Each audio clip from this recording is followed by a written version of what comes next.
Sushi is yummy. Sushi rice is good, but quinoa is even better. Quinoa is a superfood.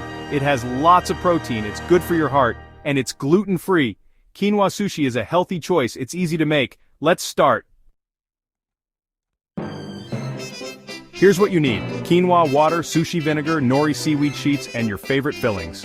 Fillings can be avocado, cucumber, carrots, tofu, or salmon. Get creative.